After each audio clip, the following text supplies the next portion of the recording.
Hello class 11 students, my name is Abhinav and welcome to my channel. आज मैं आप सभी के सामने लेके आया हूँ क्लास 11 का चैप्टर नंबर 1 जिसका नेम है यूनिट्स एंड मेजरमेंट। इस चैप्टर में हम आज कवर करने वाले हैं यूनिट्स क्या होती हैं, देन बात करेंगे डायमेंशनल फॉर्मूलाज क्या होते हैं, फिर उसके बाद हम बात करेंगे कि डायमेंशनल फॉर्मूलाज की एप्लीकेशंस क्या क्या है और उन पे किस तरह से क्वेश्चंस आते हैं, वो सब क्वेश्चंस भी सॉल्व करने वाले हैं।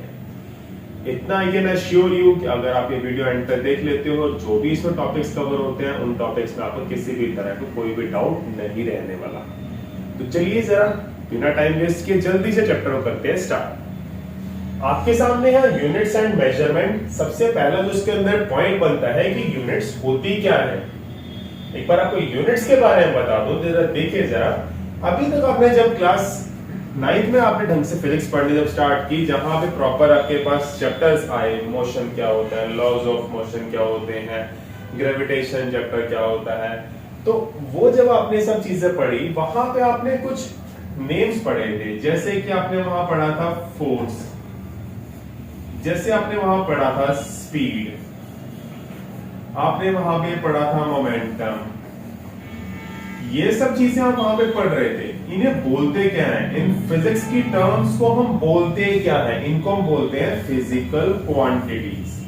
पहली चीज तो आपको ये ध्यान में रखनी है कि इनको हम फिजिकल क्वांटिटीज कहते हैं। और इन फिजिकल क्वांटिटीज को हमने जब डिफाइन किया, डिफाइन करने के बाद हमने देखा हम इनको जब प्रैक्टिकल एप्लीकेशंस में लेके आए तो वहां पे हम इनको मेजर करना पड़ रहा था। उनको मेजर करने के लिए हम कोई भी जब नंबर लिख रहे थे, नंबर के बाद हमें कोई यूनिट्स नामी वो चीज चाहिए थी जिससे हम ये बता पा रहे थे कि ठीक है, अच्छा इसकी एक्चुअल वैल्यू है क्या। जैसे कि बात करते हैं 10। अभी 10 है क्या चीज। 10 के आगे जब हम यहाँ पे न्यूटन लगाएंगे तब पता चलेगा कि एक्चुअल फोर्स है कितनी। ऐसे ही स्पीड है, स्पीड आपके पास मान लेते हैं कि है 10 किलोमीटर पर आवर। जब यहाँ पे यूनिट स्पेसिफाई करेंगे उससे हमें अंदाजा होगा कि वो स्पीड एक्चुअल में होगी कितनी। क्योंकि अगर यहीं पे ये 10 मीटर पर सेकेंड हो जाता है तो स्पीड में बहुत चेंज आ जाता है। क्योंकि ये जो यूनिट्स हैं इनसे हमें एक्चुअल में पता चलता है कि हमारी वैल्यू, जो हमारी फिजिकल क्वांटिटीज है, कितनी वैल्यू दे रही है, राइट। तो ये हमारी यूनिट्स होती है जिनके बिना ये फिजिकल क्वांटिटी से कोई यूज नहीं रह जाता। तो यूनिट्स बहुत मस्ट है। तो यही यूनिट्स के बारे में हम पढ़ने जा रहे हैं। इस यूनिट्स में हम क्या देख रहे हैं, हमने यूनिट्स को डिवाइड किया दो पार्ट्स में। एक बनाई हमने फंडामेंटल यूनिट्स, एक बनाई हमने डिराइव्ड यूनिट्स। सबसे पहले बात करते हैं फंडामेंटल यूनिट्स की। Fundamental units are the base units, बिल्कुल बेसिक यूनिट्स। ये समझो कि बस इससे नीचे ब्रेक करके और कोई भी यूनिट्स नहीं है, बाकी जो भी यूनिट्स है सब इन फंडामेंटल यूनिट्स से मिलके बनी हुई है, राइट।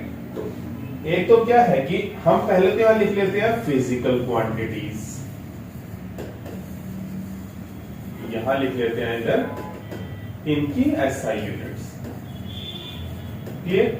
आपको एक चीज पहले बता दो कि हमारी फिजिक्स में टोटल फंडामेंटल क्वांटिटीज जो है वो 7 है। 7 के बाद 8th वन अभी तक कोई नहीं है। क्लियर। जितनी भी बाकी सब यूनिट्स है वो सब डिराइव्ड यूनिट्स में काउंट होती है। तो जरा हम 7 फंडामेंटल क्वांटिटीज के बारे में बात कर ले, वो कौन कौन सी हैं। देखिए जरा, सबसे पहले आती है मास, ये हमारी बिल्कुल बेसिक क्वांटिटी। देन आती है length,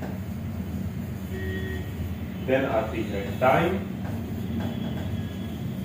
after that fourth one is temperature, then fifth intensity, sixth one amount of substance,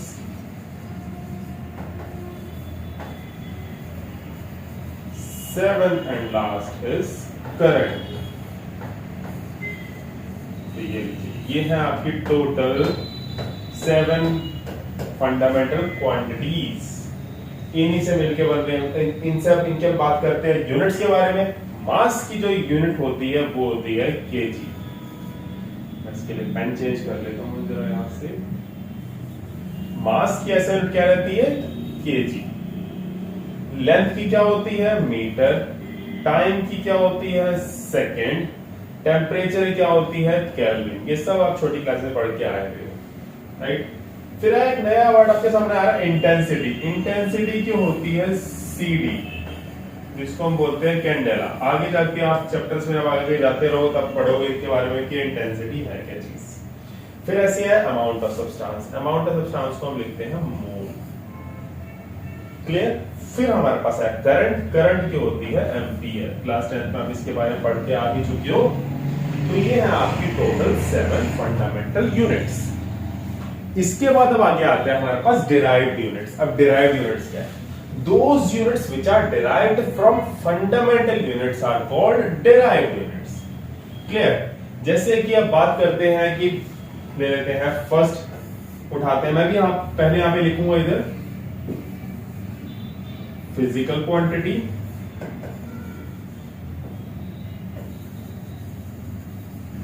और एक तरफ लिखेंगे हम यहां लिख देते हैं फॉर्मूला, यहां लिख लेते हैं SI, नीट पढ़ने वाली फॉर्मूला की। जैसे बात करते हैं हमारे पास आया स्पीड। अब स्पीड क्या है? डिराइव्ड क्वांटिटी है। कैसे? स्पीड का फॉर्मूला क्या होता है? Distance upon time. क्लियर। तो इससे क्या पता चल रहा है? स्पीड क्या है? डिराइव्ड यूनिट और क्वांटिटी है। किससे मिलकर बन रही है? फंडामेंटल क्वांटिटी से मिलकर बन रही है। देखो डिस्टेंस लेंथ है, टी टाइम है, जिससे इसकी आसान यूनिट क्या बनी? मीटर पर सेकेंड। क्लियर। ऐसे ही देखते हैं और बात करते हैं फोर्स की। फोर्स क्या है? फोर्स से पहले मैं उठा लेता हूं एक्सेलरेशन। एक्सेलरेशन का फॉर्मूला आप क्या देखते हो? एक्सेलरेशन का फॉर्मूला होता है change in velocity with respect to time, मतलब v minus u upon t. v minus u upon t. Clear. अब आप देख रहे हो वेलोसिटी में से जब वेलोसिटी माइनस करेंगे तो वैल्यू तो वेलोसिटी की जाएगी ना, तो मैं यहाँ पे एज्यूम कर लेता हूँ कि इसकी कुछ वैल्यू आई v अपॉन टी। अब देखो वेलोसिटी क्या है? वेलोसिटी को मैं ब्रेक करता हूँ तो किस में ब्रेक होगा? डिस्प्लेसमेंट अपॉन टाइम में। तो क्या बन रहा है? देखो डिस्प्लेसमेंट अपॉन टाइम। ये वेलोसिटी क्या है? एक टी और पड़ा है, मैंने इसको यहाँ पे ऐसे लिख दिया, तो जिससे क्या बन गया? देखो s के लिए क्या था? s क्या है? डिस्टेंस। डिस्टेंस के लिए क्या है? मीटर। टाइम इनटू टाइम दो बार हो रहा है, तो फिर क्या बन जाएगा? ये डिवाइड में मीटर पर सेकंड का स्क्वायर। कुछ इस तरह से हम डिराइव्ड यूनिट्स कैलकुलेट कर लेते हैं। ऐसे फोर्स तो क्या था? देखो फोर्स का फॉर्मूला था मास इनटू एक्सेलरेशन। अब देखो एक्सेलरेशन हम ऑलरेडी फाइंड कर चुके हैं, मीटर पर सेकंड स्क्वायर, और मास का क्या होता है? केजी। तो क्या बन जाएगा? केजी मीटर पर सेकंड का स्क्वायर। समझ में आ रहा है आप सभी को अच्छे से? होप सो आपको समझ में आ रही होगी चीज। एक और उठा लेते हैं। इससे बात करते हैं वर्क की। और वर्क का फॉर्मूला क्या होता है? क्लास 9 में आप पढ़ के आए हैं। वर्क का फॉर्मूला क्या होता है? Force into displacement. Force into displacement. अब फोर्स के देखो हम यूनिट निकाल चुके हैं। फोर्स कहां है?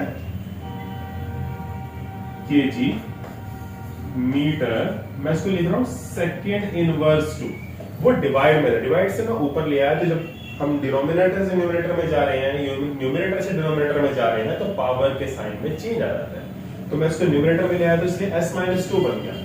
एक s ये रहा हमारे पास यहाँ पे, जिसको मैं यहाँ पे, ये s क्या है? अब ये s हमारा डिस्टेंस। तो डिस्टेंस के लिए क्या होता है?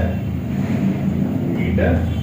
तो मैंने यहाँ पे मीटर लिख दिया, तो क्या बन गया? ये KG metre square second inverse two. कुछ इस तरह से हम डिराइव्ड यूनिट्स निकालते हैं। आप अपने बुक्स में देखोगे, यूजुअली हम सभी अब जो क्लास 11-12 वाले बच्चे होते हैं, यूजुअली हम प्रदीप सी यूज कर रहे हैं। तो प्रदीप से आप देखो, आपके पास कंप्लीट टेबल बना हुआ है। उस टेबल में आपको बहुत सारी क्वांटिटीज गिवन है और उनके ऐसा यूनिट्स भी गिवन है। तो वहां पे क्या है कि उसमें से हमें सारी की सारी नहीं करनी है। हार्डली जो आ रहे होते हैं, जितने भी हमारे पास क्वांटिटीज यूज हो रही है, तो फर्स्ट 2 पेजेस की हो रही होती है, उसके बाद आगे की नहीं हो रही होती। उसमें से जो भी सिलेक्टेड होती है वो आपको टीचर बताई देता है। क्लियर। तो ये है हमारी फंडामेंटल यूनिट्स और डिराइव्ड यूनिट्स।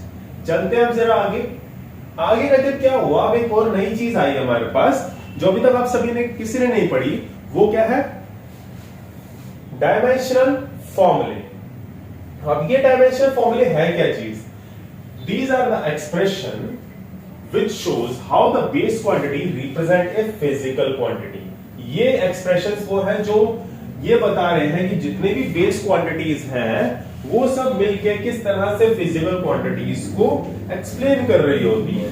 या फिर क्या बोल रहा है ये? It is used to analyse the relationship between physical quantity. जितने भी फिजिकल क्वांटिटीज हैं उनके रिलेशंस चेक करते हैं एक फिजिकल क्वांटिटी का दूसरी फिजिकल क्वांटिटी के साथ, और बताते हैं कि जितनी भी हमारे पास इक्वेशंस बन रही हैं उनकी कंसिस्टेंसी कैसी है। ये आपको बेटर समझ में आएगा जब इनकी एप्लीकेशंस यूज करेंगे। जैसे कि पहले बात करते हैं डायमेंशंस क्या है, डायमेंशनल फॉर्मूले क्या है। क्लियर? पहले आपको बता दूं मैं, देखो कि डायमेंशन अलग चीज है और डायमेंशनल फॉर्मूले अलग चीज है। डायमेंशन हम बोलते हैं पावर्स को, पावर को बोलते हैं डायमेंशन। ध्यान में रखना है ये चीज। पावर्स कौन सी? अभी आप पीछे पढ़ के हटे हो, हमने यहाँ पे देखा, हमने फॉर्मूला निकाला KG metre square second minus 2। तो ये जो KG metre square second minus 2 है, अब देखो केजी ऊपर कुछ नहीं है तो मतलब 1 है। ये हो गई, ये हो गई, ये हो गई। ये क्या है? ये डायमेंशंस होती हैं। पावर्स को हम डायमेंशंस कहते हैं। अंडरस्टूड? अब चलते हैं डायमेंशन फॉर्मूले की तरफ। जैसे हमने एसआई यूनिट्स देखी कि हमने मास को हम केजी दे रहे हैं, लेंथ को हम मीटर दे रहे हैं, टाइम को हम सेकंड दे रहे हैं, ऐसे डायमेंशन फॉर्मूलाज ने भी अपनी नोटेशंस बनाई। वो नोटेशंस कैसे हैं? जैसे कि पहले तो मैं यहाँ पे लिख देता हूं कि हमारी टोटल जो फंडामेंटल क्वांटिटीज है वो कौन सी है? Mass, length, time, temperature, amount of substance, intensity,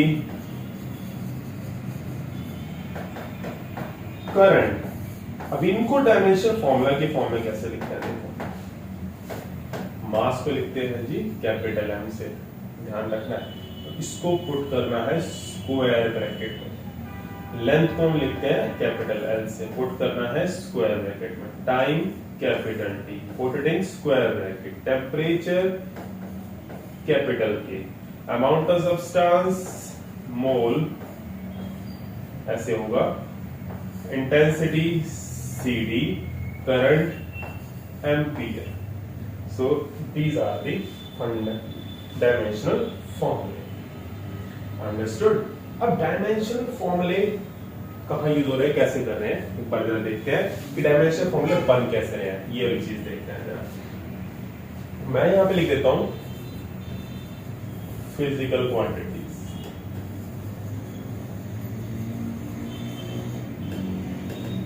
यहां पे लिख देता हूं क्या, अगर नीड पड़ी तो फॉर्मूला यूज करेंगे। यहां पे लिख देते हैं हम इनकी डायमेंशनल फॉर्मूले।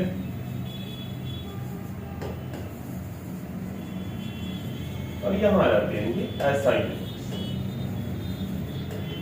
बात करते हैं बिल्कुल फर्स्ट बेसिक की। आप प्रदीक्ष में देखेंगे आपको वहां मिलेगा एरिया। एरिया क्या होता है? एरिया का डायमेंशन फॉर्मूला कैसे लिखेंगे? देखो, एरिया फॉर्मूला क्या होता है? एरिया का फॉर्मूला जल्दी से बताएं। लेंथ इनटू ब्रेड्थ बोल देते हैं या फिर साइड इनटू साइड बोल देते हैं, वो एरिया है। अब देखो, length into length, so length into breadth है तो दोनों क्या है? एक तरह से लेंथ ही है ना, डिस्टेंस ही है ना। डिस्टेंस के लिए हम डायमेंशन फॉर्मूला क्या उठाया? डिस्टेंस के लिए हम डायमेंशन फॉर्मूला उठा रहे हैं एल। तो मतलब यहां पे क्या बन जाएगा? ये बन जाएगा एल इनटू एल। क्या बन गया? एल का स्क्वायर। Getting my point? ये क्या बन गया? इसका डायमेंशनल फॉर्मूला बन गया। ऐसे ही एसआई यूनिट कैसे बन जाएगी? आप इससे भी एसआई यूनिट बना सकते हैं। डायमेंशन फॉर्मूला में लेंथ को एल बोला गया है, बट एसआई यूनिट में लेंथ को मीटर्स में करते हैं मेजर। तो ये क्या बन गया? Metre square. क्लियर? ऐसे ही आ जाते हैं। मान लीजिए आगे चलते हैं, जरा वॉल्यूम पे चलते हैं। वॉल्यूम क्या होता है? वॉल्यूम का फॉर्मूला क्या होता है? L into B into H. तीनों ही क्या है? एक तरह से हाइट मतलब लेंथ ही है, तो इसके लिए क्या बन जाएगा फॉर्मूला? एल का क्यूब बन जाएगा। ये हमारा डायमेंशन फॉर्मूला हो गया। और इसके ऐसा यूनिट क्या होती है आप इसी से बना सकते हो, एल क्यूब है, का मतलब यहां क्या हो जाएगा, एम का क्यूब हो जाएगा। क्लियर। एक और चलिए जरा आगे, अब चलते हैं किसके ऊपर, फोर्स पे चलते हैं। फोर्स का फॉर्मूला क्या था, मास इनटू एक्सेलरेशन, और मास को हम कैसे लिखते हैं, एम की हेल्प से। मास को हम लिखते हैं एम की हेल्प से, राइट। अब बात आ रही है एक्सेलरेशन को कैसे लिखेंगे। एक्सेलरेशन के लिए फॉर्मूला क्या बनेगा, अब क्या है देखो, मैं फिर वही फोर्स को ही रोक लेता हूं, पहले एक्सेलरेशन सॉल्व कर लेते हैं। एक्सेलरेशन के लिए क्या है, एक्सेलरेशन फॉर्मूला होता है change in velocity with respect to time. Clear. Change in velocity with respect to time क्या बन जाए, एक तरह से मान लेते हैं ये बन गया v बाई यू। अब वेलोसिटी के लिए क्या बनेगा, वेलोसिटी क्या होता है, डिस्टेंस अपॉन टाइम, राइट।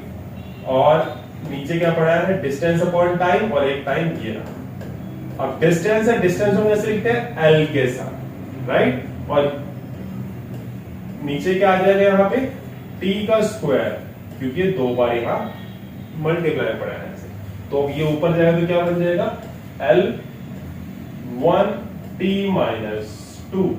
ये बन गया डायमेंशनल फॉर्मूला किसका, एक्सेलरेशन का, जिसकी ऐसा यूनिट क्या बन जाती है, मीटर सेकेंड इनवर्स 2।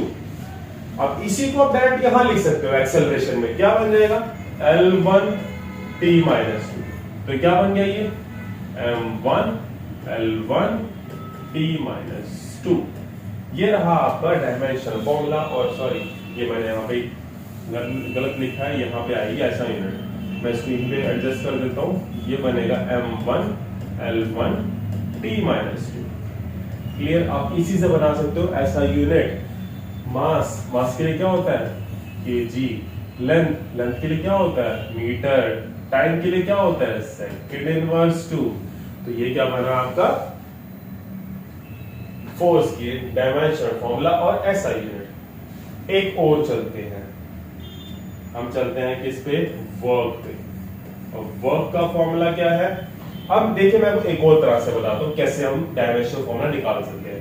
वर्क की अगर आपको ऐसा यूनिट याद है, तो ऐसा यूनिट देखो क्या होती है उसकी, KG metre square second inverse 2। Clear.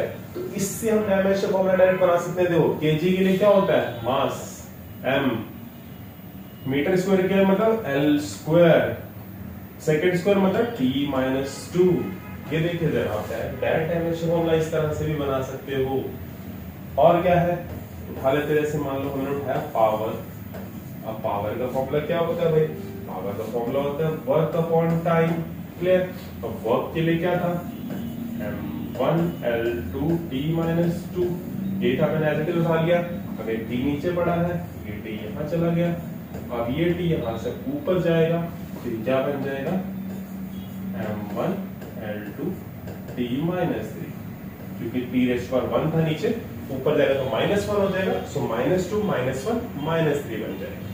और यहीं से आप हमारा क्या बन जाता है, इसका ऐसा यूनिट बन जाती है, KG metre square second inverse 3। इसको पावर यूनिट क्या बोलते हो, इसको वॉट बोलते हो, वॉट। बट इसका जो एक्चुअल बेसिक जो ऐसा यूनिट होती है, बोलते हैं KG metre square second minus 2। So this was all about your dimensional फॉर्मूले।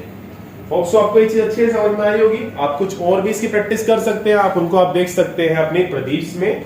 वहां पे आपको और इस तरह की बहुत सारी फिजिकल क्वांटिटीज मिल जाएगी, जिसके आप डायमेंशनल फॉर्मूले साथ सॉल्व करके देख सकते हैं। अब चलते हैं जरा हम डायमेंशनल फॉर्मूला की यूजेस के ऊपर। यूजेस में क्या है, देखो सबसे पहले हमारे पास की क्वेश्चन एप्लीकेशन आती है, वो होती है conversion of one system into another. एक सिस्टम को दूसरे सिस्टम में कन्वर्ट करना। ये सिस्टम है क्या चीज, सिस्टम का मतलब ये है कि जैसे मान लो हमारे पास स्पीड है, स्पीड किस में आ रही है, किलोमीटर पर आवर में आ रही है। किलोमीटर पर आवर को हमें कन्वर्ट करना है किसमें, मीटर पर सेकंड में। तो ये क्या है, conversion of one system into another. ऐसी बात करते हैं, अभी आपको क्वेश्चन देखने को मिलेंगे। न्यूटन, न्यूटन हमारी एसआई यूनिट होती है, इसको हम कन्वर्ट करते हैं दूसरी यूनिट में, वो बन जाती है डाइन। क्लियर। ऐसी होती है। और वर्क के लिए होती है जूल, जिसको बना देते हैं हम अर्थ। अब देखो ये क्या चीज है, इनको हम बोलते हैं, इस सिस्टम को बोलते हैं एमकेएस। ये होता है एमकेएस सिस्टम। ये सिस्टम होता है सीजीएस। एमकेएस, सीजीएस, ये दो टाइप के सिस्टम होते हैं।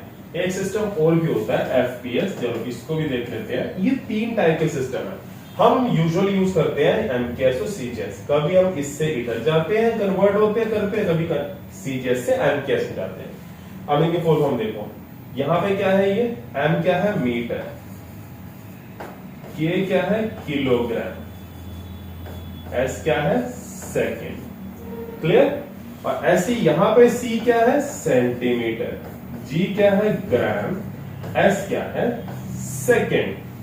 तो इस तरह से हम एक सिस्टम से दूसरे सिस्टम में कन्वर्ट कर रहे होते हैं। क्लियर?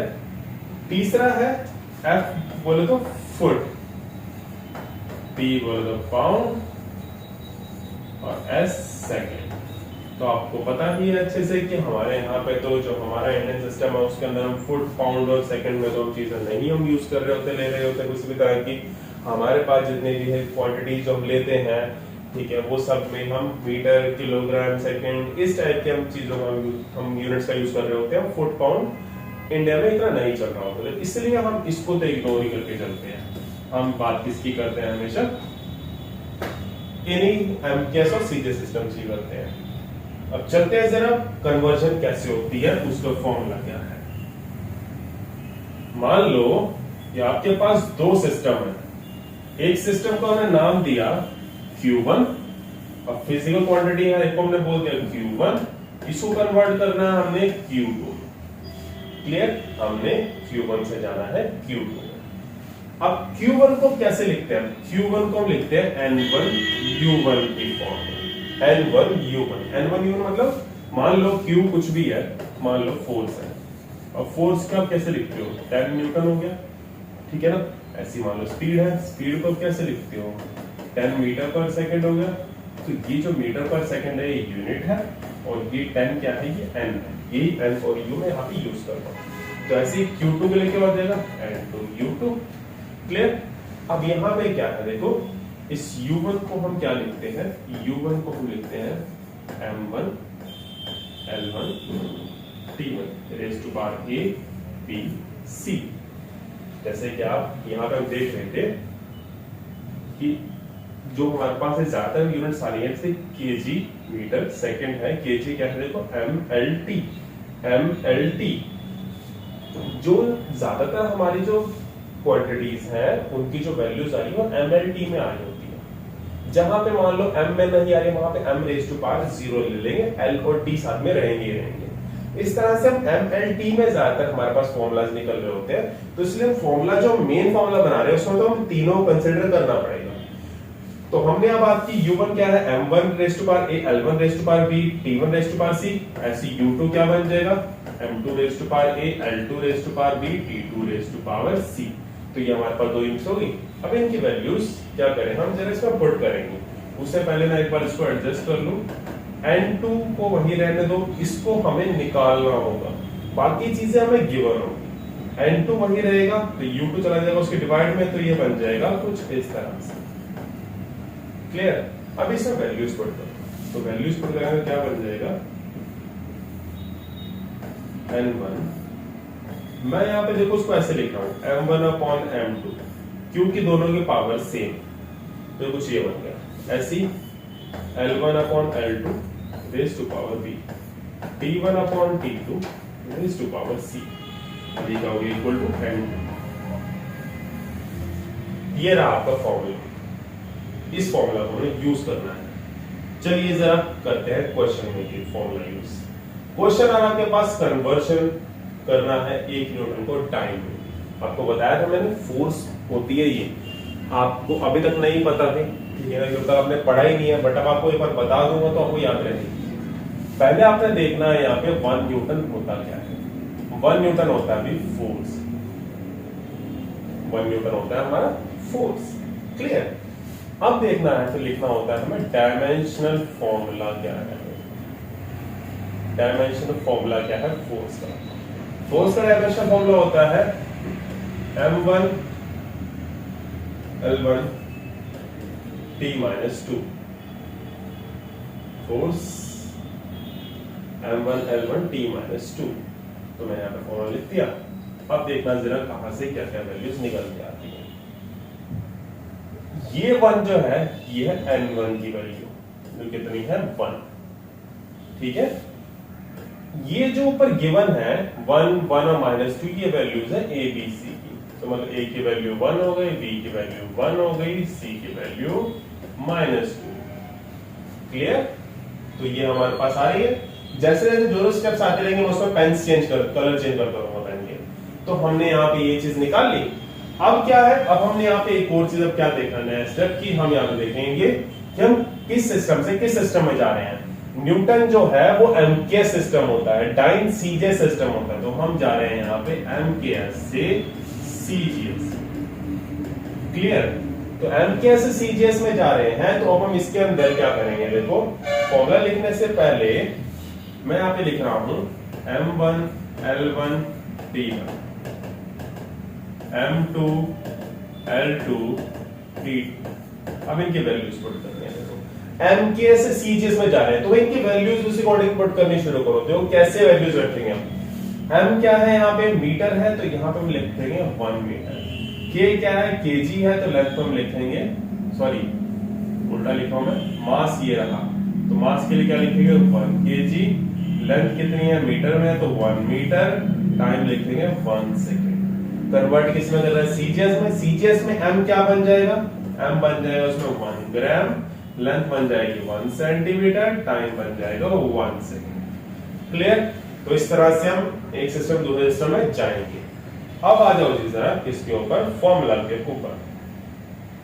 अब फॉर्मूला क्या था इसका, n2 = n1 m1 upon m2 raised to power a, l1 upon l2 raised to power b, t1 upon t2 raised to power c। just put the values here। n1 की value थी 1, लो जी value put हो गई। Clear? अब क्या आता है देखो, m1 की वैल्यू कितनी है अभी, m1 की वैल्यू है 1 kg, लिख दी लो। m2 की वैल्यू कितनी है जी, m2 1 ग्राम। पावर कितनी थी a 1। नेक्स्ट L1 कितनी है भाई 1 मीटर, L2 कितनी है 1 centimetre, raise to power 1। T1 कितना है 1 सेकंड, T2 कितना है 1 सेकंड, रेज टू पावर -2। अब आपने यहाँ पे क्या याद रखनी है चीज, यहाँ पे हमने ये करना है कि जो भी अब इसमें यहाँ पे जो यूनिट्स पड़ी हैं वो सब सीजीएस में कन्वर्ट होनी चाहिए, क्योंकि हमें ओवरऑल आंसर सीजीएस में चाहिए। तो जो जो है एमकेएस पड़ा है उसको सीजीएस में कन्वर्ट कर दो। देखो 1 केजी था और 1 केजी को ग्राम में लेना है तो क्या बन जाएगा, 1000 ग्राम बन जाएगा। 1 केजी क्या होता है, 1000 ग्राम होता है। तो मैं इसको ऐसे लिख दूं 10⁻³ ग्राम। ये तो अंडरस्टूड होगा, तो पता होगा कि हम 10,000 को 10⁻³ भी लिख सकते हैं। तो चलिए जरा मैं लिख रहा हूं उसको 10⁻³ gram upon 1 gram into raise to power 1। ऐसे 1 मीटर हम क्या लिख सकते हैं 10⁻² centimetre upon 1 centimetre raise to power 1। और ये क्या है देखो 1/1 क्या है, दोनों सेम यूनिट्स है, वो 1/1 तो 1 हो जाएगा, और raise to power 1 raise to power -2 answer आता है 1। तो मैं इसको पहले लिख देता हूं। क्लियर? अब देखो क्या बन रहा है ये, अब ग्राम से ग्राम कैंसिल होना चाहिए तो क्या रह जाएगा 10⁻³ रह जाएगा। एक ये पड़ा है मल्टीप्लाई में 1। ऐसे आगे चलते हैं, सेंटीमीटर सेंटीमीटर कैंसिल होगा तो क्या रहेगा सिर्फ 10⁻² रह गया, इनटू आ गई 1 पड़ा है। देखो 1 × 1 1 हो जाएगा, 10⁻³ into 10⁻², basis are same, then power will be added. तो क्या बन जाएगी n2 की वैल्यू 10⁵ टाइम।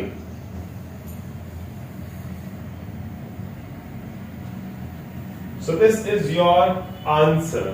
जैसे कि अभी तक आप पढ़ते आए थे कि 1 मीटर में 100 सेंटीमीटर होते हैं, ऐसे आपके सामने नई चीज क्या आई है कि 1 न्यूटन में 10⁵ डाइन्स होते हैं। अंडरस्टूड? इस तरह से वो क्वेश्चन हो रहा है। अब चलते हैं जरा एक और क्वेश्चन की तरफ। यह है आपके पास नया टाइप का क्वेश्चन जिसको बोल रहे हैं find the value of 60 joule पर मिनट ऑन ए सिस्टम जिसके पास 100 gram 100 centimetre 1 minute as a base units होने चाहिए। अब इन्होंने यहाँ पे क्या किया, एक तो उन्होंने पहले हमें ये चीज दी है, इसको हमें पहले देखना पड़ेगा है क्या चीज, 60 जूल पर मिनट, ठीक है ना। आगे उन्होंने बोला कि ऐसे सिस्टम में कन्वर्ट करो जिसमें 100 gram 100 centimetre 1 minute base unit होनी चाहिए। तो आपको अब जरा रिकॉल करो कि 100 ग्राम और सेंटीमीटर किस में आते हैं, सीजीएस में आते हैं, राइट। तो मतलब हम कहां से कहां जा रहे होंगे, एमकेएस से सीजीएस में जा रहे होंगे, ठीक है ना। तो एक चीज तो ये ध्यान रखनी है। अब क्या है देखो, इसमें पहले हम उठाते हैं 60 जूल पर मिनट, पहले इसको सॉल्व करेंगे। अब मिनट्स में तो कुछ नहीं रखते हैं, हम हमेशा से सेकंड में कन्वर्ट करना होता है। तो फिर क्या बन जाएगा, मतलब 60 जूल अपॉन 60 सेकंड बन जाएगा। यस बिल्कुल बनेगा। मिनट में कितने होते हैं, 60 सेकंड्स होते हैं। तो 60 कैंसिल, कितना रह गया, 1 जूल पर सेकंड रह गया।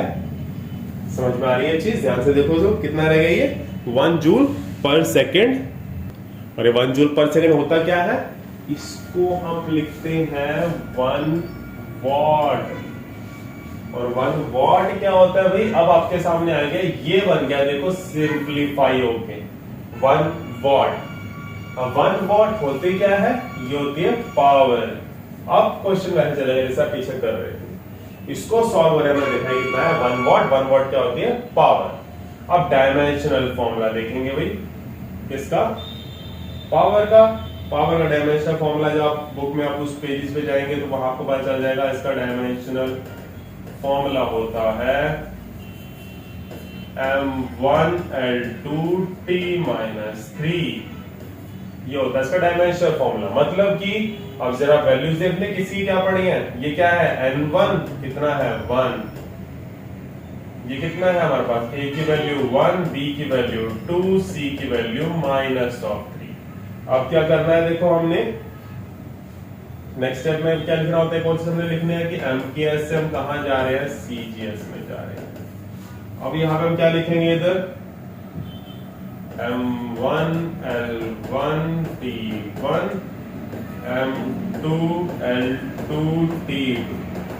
m2 L2 तो वैल्यूज दे रखी है। m2 कितना दे रखा है, 100 ग्राम दिया हुआ है। L2 कितना दिया हुआ है, 100 सेंटीमीटर दिया हुआ है। टाइम कितना दिया हुआ, 1 मिनट। 1 मिनट नहीं लिखना, उसको आपने क्या लिखना है, 60 सेकेंड। क्लियर। अब इधर क्या आएगा, 1 kg 1 मीटर 1 सेकेंड। चलिए जरा अब इनको हम जल्दी से वैल्यूज को पुट करते हैं। n2 is equal to n1, फिर मैं डायरेक्ट वैल्यूज पुट करूं। n1 कितना है 1, m1 upon m2 1 kg upon 100 gram, raise to power कितना है 1। चलिए L1 upon L2 1 metre upon 100 centimetre, raise to power 2। आगे 1 second upon 60 second, raise to power -3। अब देखो सॉल्व कैसे करना है। फिर वो बताया था सब कुछ किस में होना चाहिए, सीजीएस में होना चाहिए। जो जो एमकेएस में उसको सीजीएस में कन्वर्ट कर दो। क्या बन जाएगा ऊपर 10⁻³ ग्राम अपॉन क्या है ये, इसको लिख दो 10⁻² ग्राम। यहाँ क्या आएगा 10⁻² centimetre upon 10⁻² centimetre, raise to power 2। 1/60 raise to power -3। मैं इसको ना फ्लिप कर रहा हूं, इसको फ्लिप करने से पावर भी फ्लिप हो जाएगी और वो जब -3 है वो +3 बन जाएगी। तो ये बन जाएगा हमारा 60/1 का क्यूब। इसको मैंने पूरे को से फ्लिप कर दिया, जिससे पावर भी क्या हुई, फ्लिप हुई, तो वो बन गई -3, इसमें बन गया +3। अब देखो 10⁻², 10⁻³ कैंसिल हो, क्या बच जाएगा, सिर्फ 10 बच जाएगा। आगे 10⁻², 10⁻² खत्म होके क्या बच जाएगा, सिर्फ 1 बच जाएगा। आगे 60 और क्यूब, 60 × 60 × 60, 60 × 60 × 60 ये लर्न किया हुआ है, ये बन जाता है 216,000। ये 60 × 60 × 60 की वैल्यू है। साथ में क्या है, एक 0 ये, तो मैंने एक 0 ये लिखा। तो इसकी वैल्यू है n2।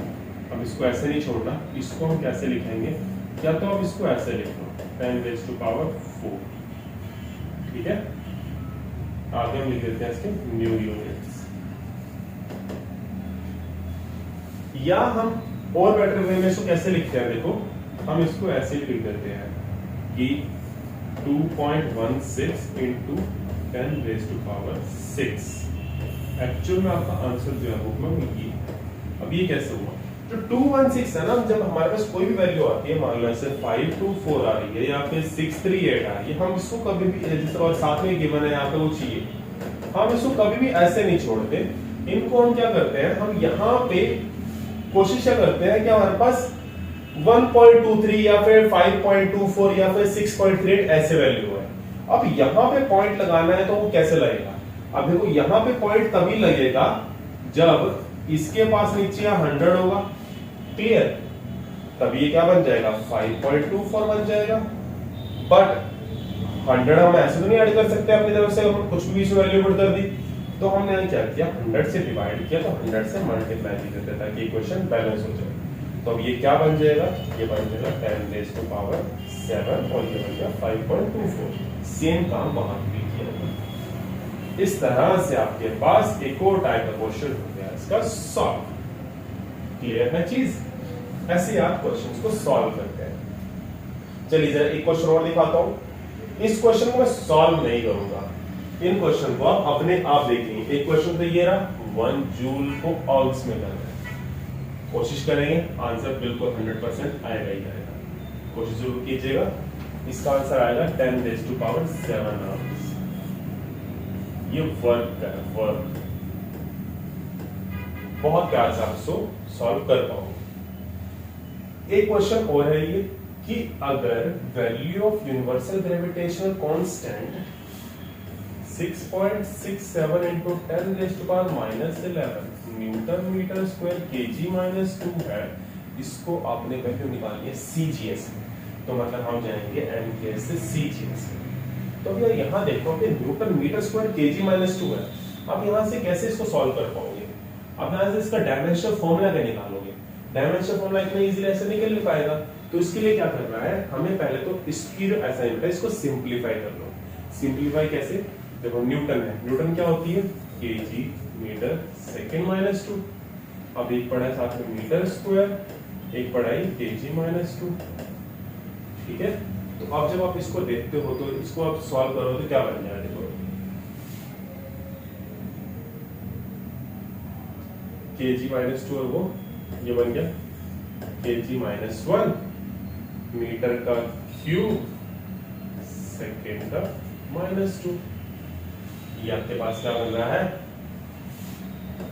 kg/मीटर/सेकेंड। अब इस वैल्यू आ गई, मतलब क्या आ गई वैल्यू, a की वैल्यू आ गई -1, b की वैल्यू आ गई 3, c की वैल्यू आ गई है -2, और ऐसे आपके पास n1 की वैल्यू कितनी आ गई 6.67 into 10⁻⁻11।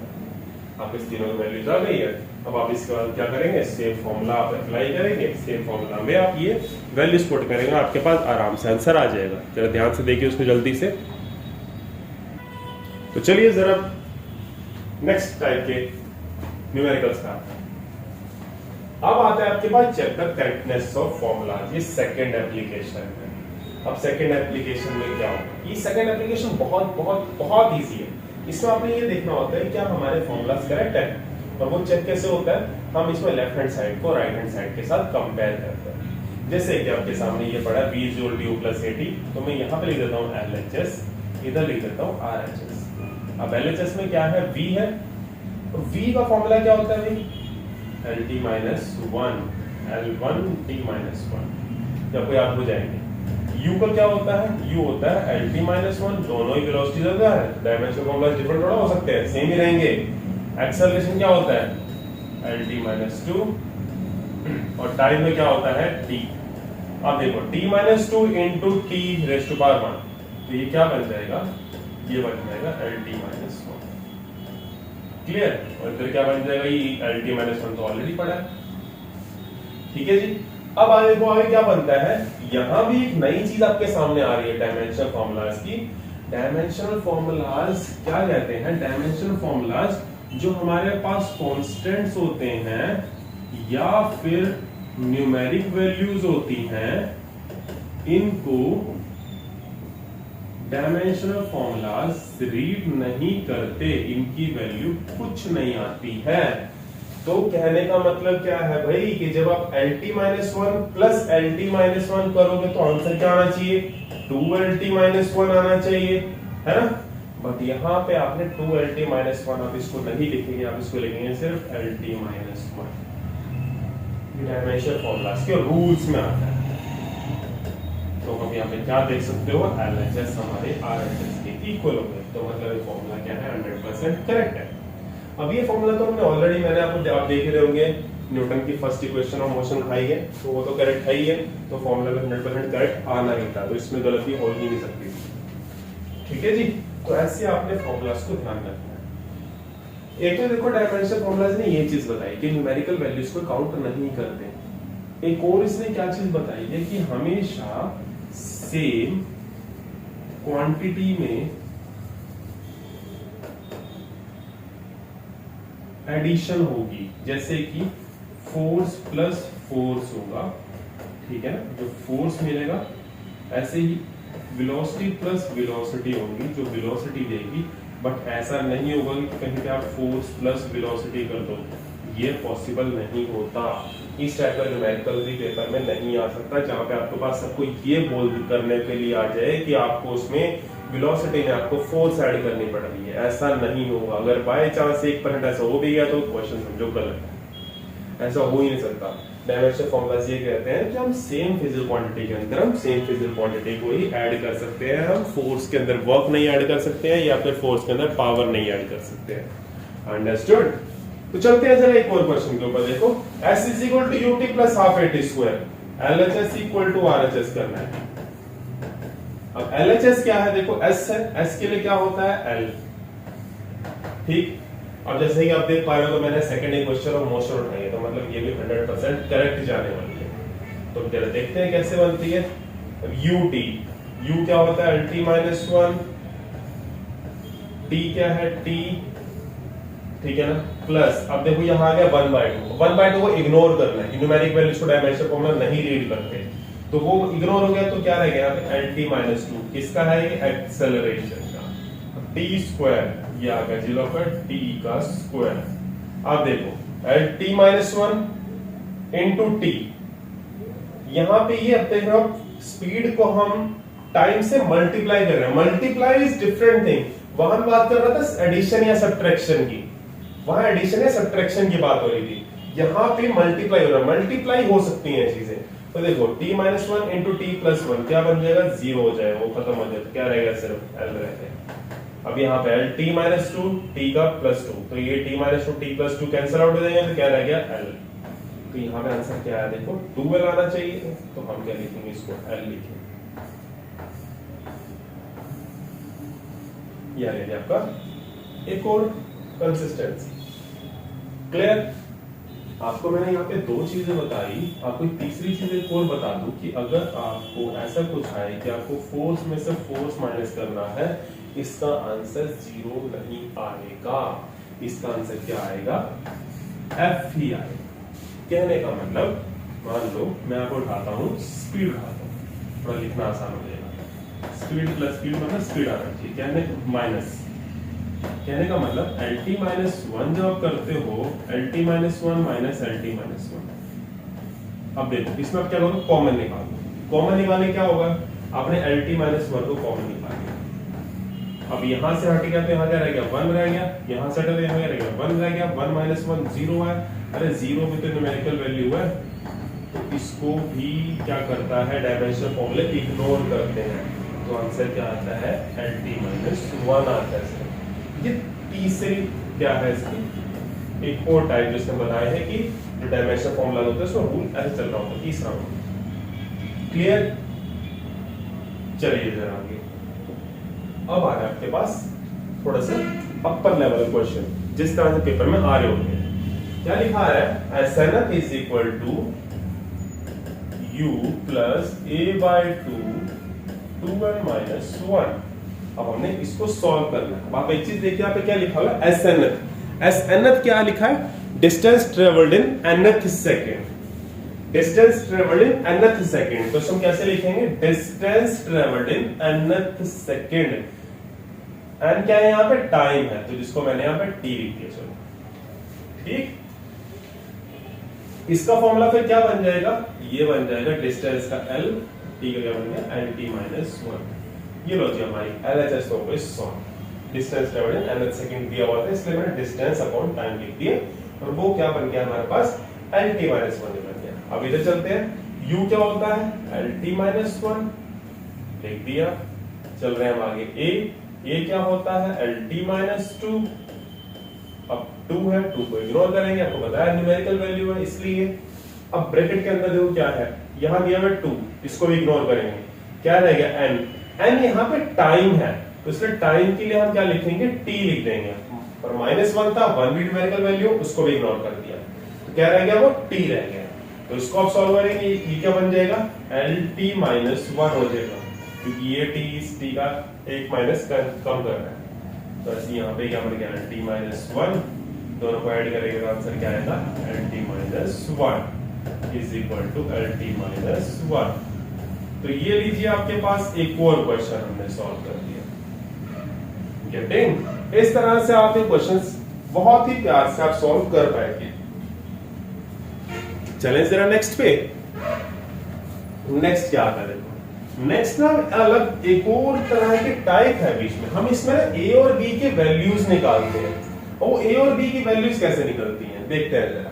इन्होंने बोला कि find the dimensions of a by b in the relation p is equal to ax plus bt square. तो पहले मैं लिख देता हूं यहाँ पे p is equal to ax plus bt square. अब यहाँ के रूल को देखिए, घबरा मत जाना, ये थोड़े से रूल्स अलग है। ये भी p क्या है, प्रेशर है, x क्या है, डिस्टेंस है, t क्या है, टाइम है। p प्रेशर, अब प्रेशर का फॉर्मूला क्या होता है भाई, प्रेशर फॉर्मूला होता है फोर्स अपॉन एरिया। फोर्स का डायमेंशन फॉर्मूला क्या होता है, mlt माइनस 2। एरिया क्या होता है, L2। L2 पर जाए तो क्या बन जाएगा, ये m1 L minus 1 t minus 2। Solve हो गई, ये बन जाएगा। ये ध्यान से देखो, इसको बहुत ही इजी है, कुछ भी उलझने वाली चीज नहीं है। तो चलिए जरा, अभी यहाँ से हमने क्या निकालना है, ए और बी की वैल्यू निकालनी है, तो इसको ए अपॉन बी करके आंसर आ जाएगा। तो पहला टारगेट क्या है, ए और बी की वैल्यू। अब देखो भाई, ए और बी की वैल्यू आएगी कैसे, यहां पे देखो ए और एक्स दोनों मल्टीप्लाई में पड़े, ठीक ध्यान से देखना, इसके रूल्स क्या है। ए और एक्स दोनों मल्टीप्लाई में पड़े, तो हम इनको जुदा तो नहीं कर सकते, इनको तो एक साथ ही लेके चलना पड़ेगा। बट प्लस बीटी स्क्वायर उससे अलग है, तो हमें बीटी स्क्वायर को इग्नोर कर सकते हैं। तो कहने का मतलब हम इस इक्वेशन को कैसे लिखेंगे, ax is equal to p लिख लेंगे। यहां से a क्या बन जाएगा, a हो जाएगा p अपॉन x। यस, ये ऐसे ही सॉल्व होते हैं क्वेश्चन।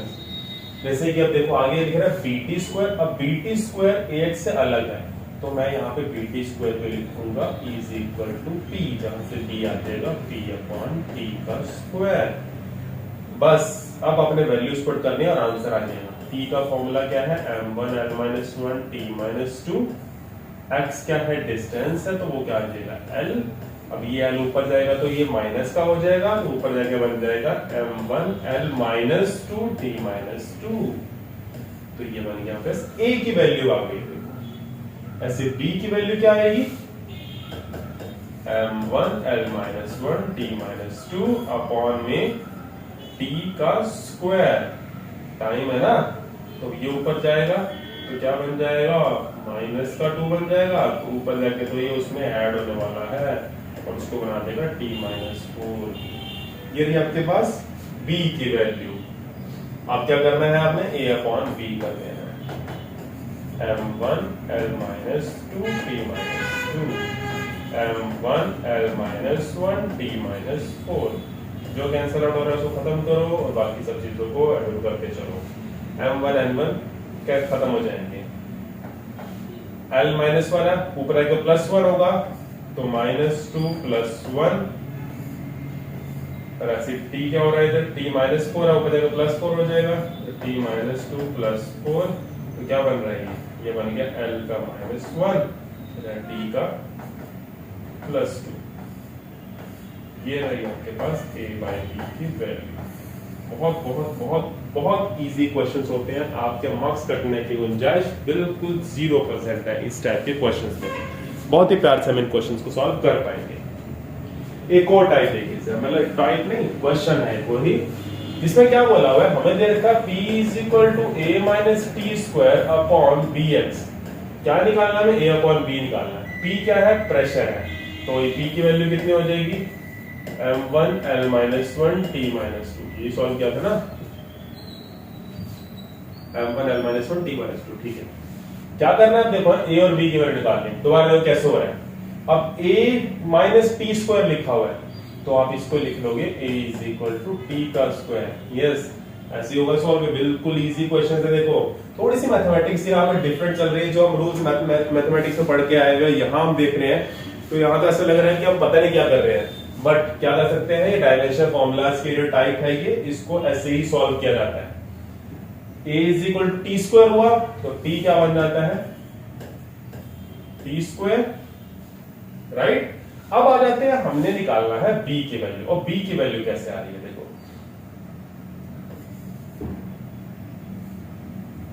मैं यहां से उठा के लेके आता हूं पहले b को ऊपर, और ये बन जाएगा a - t² अपॉन bx। अब यहाँ पे देखो b के लिए हमें सब कुछ रखना होगा एक साथ, क्योंकि अब b इसके साथ मल्टीप्लाई पड़ा है x के साथ, और साथ में डिवीजन पड़ा हुआ है इनके साथ, तो ये अलग नहीं हो पाएगा b इनसे, b को साथ लेके ही चलना पड़ेगा इनके सभी के साथ। तो अब इसमें देखो हम कैसे लिखेंगे, देखो हमने यहाँ ऊपर क्या लिखा था, a² = t², तो मतलब a की वैल्यू भी यही है, t² की वैल्यू भी यही है। तो जब मैं यहाँ पे वैल्यू पुट करूंगा, तो यहाँ पे t² आ जाएगा, यहाँ पे भी t² आ जाएगा। t² - t² 0 नहीं होगा, डायमेंशन फॉर्मूला रूल क्या बोल रहे हैं, t² - t² t का स्क्वायर बन जाता है। तो ऊपर वाला देखो ये न्यूमरेटर सॉल्व हो गया। अब आ जाओ डाउन में, प्रेशर क्या है, m1 l - 1 t - 2, x क्या है, l है, तो ये लीजिए मैंने l लिख दिया। तो आप इसको सॉल्व करेंगे, m1 है, ऊपर जाके माइनस का 1 बन जाएगा। अब l - 1 है, यहाँ पे l1 है, तो ये क्या हो गया, यही कैंसल आउट हो खत्म हो गया। तो t का -2 ऊपर जाके t का +2 बन जाएगा, तो ऊपर t4 बन जाएगा। ये b की वैल्यू करेक्ट, यानी b की वैल्यू हमने निकालना a अपॉन b, कर दो उसको a अपॉन b। a की वैल्यू पुट करो t²,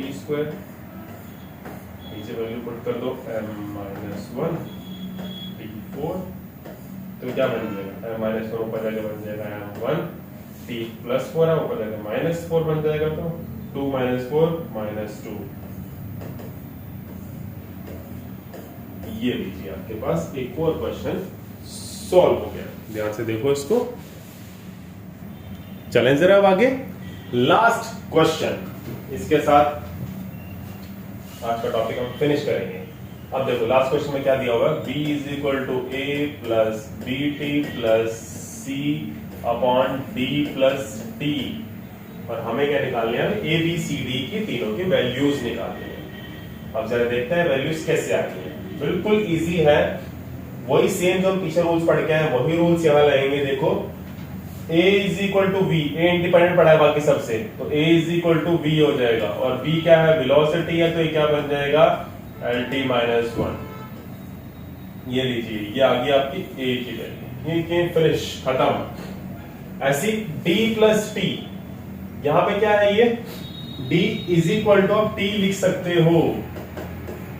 t क्या है, टाइम है, तो इसको कैपिटल T लिख देते हैं, ये dv फिनिश। आते हैं हम नेक्स्ट पे, bt। अब bt बाकी सबसे इंडिपेंडेंट है, तो bt को मैं लिख सकता हूं = v, तो यहां से b क्या आ जाएगा, v अपॉन t। v क्या है, lt - 1, t क्या है, t। अब ये ऊपर जाएगा, तो क्या बन जाएगा, l1 t - 2, तो ये आ गया आपके पास v की वैल्यू। अंडरस्टूड? नेक्स्ट देखिए जरा, लास्ट क्या रह गया हमारे पास, c रह गया। अब देखो भाई c को वैसे ही लेके चलना पड़ेगा, v is equal to C upon T plus T. इसको हम ऐसे ही लेके चलना पड़ेगा, इसको हम अलग नहीं कर सकते हैं। तो उसके लिए देखो क्या करना पड़ेगा, d प्लस टी को सॉल्व करो। सबसे पहले देखो d प्लस टी क्या बन रहा है, ये बन रहा है t।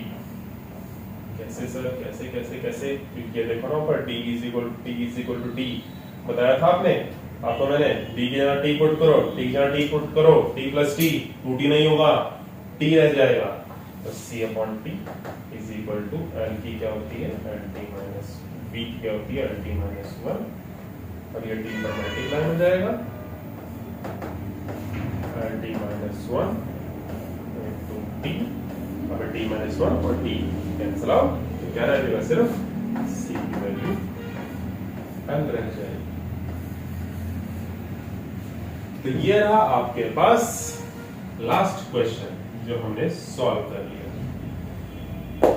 So this was all about today's topic, जिसमें हमने कवर किया यूनिट्स क्या होती हैं, फिर हमने बात की डायमेंशनल फॉर्मूलाज क्या होते हैं, फिर हमने बात की इनकी एप्लीकेशंस क्या होती हैं, जिसमें हमने conversion of one system into another किया, और सेकंड हमने किया इसके अंदर चेकिंग द करेक्टनेस ऑफ फॉर्मूले, और एक और बीच में सब टॉपिक आता है relation between A and B. तो हमने ये 3 टॉपिक्स इसके अंदर कवर कर लिए हैं। एक और की थर्ड एप्लीकेशन है वो आती है डेरिवेशन ऑफ फॉर्मूले, वो नेक्स्ट वीडियो में आपके पास आने वाली है, जो अब इसके बाद नेक्स्ट वीडियो में आप देख पाओगे।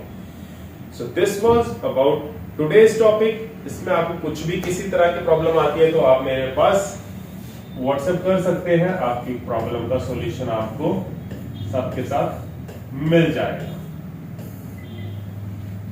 तो this was all about today's topic, so see you in the next lecture.